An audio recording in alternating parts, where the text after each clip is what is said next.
Morningstar has just published a comprehensive report into the status of thematic funds worldwide. Here to tell me a little bit more is senior analyst Kenneth Lamont. Kenneth, thanks so much for being with us. My first question is, how does Morningstar actually define a thematic fund, given that you slice and dice this universe in quite a unique way? What's going on? Well, that's a more important question than it may sound at first glance. It's our own definition at Morningstar is essentially a fund that specifically tracks one or more investment themes. So these are themes I'm really thinking about. Growth themes that transcend the traditional business cycle. So I'm thinking technological advances like the artificial intelligence or big data. I'm thinking aging populations, perhaps cannabis funds. So really targeted, very specific cohort, which has really been undermapped in recent years. Sure. And what changes are we actually seeing in terms of flows, popularity, etc.? Well, in the report, please, I'd encourage anyone to dive in and read it. It's available for free. But I mean, really, the story here is one of growth and growth and growth.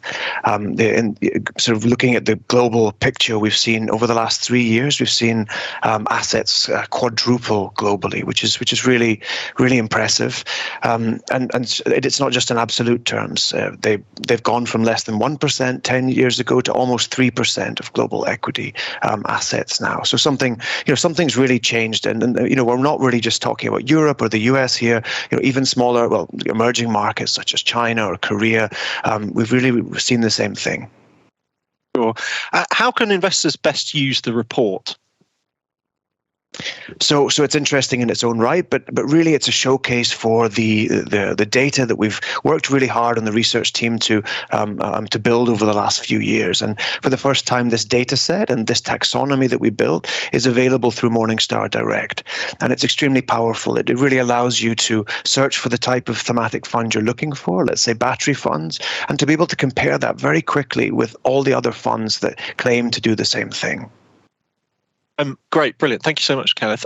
For readers at home, to read the report in full, click on the link below this video or go into Morningstar Direct itself. Until next time, a big thanks to you, Kenneth. I've been Ollie Smith for Morningstar.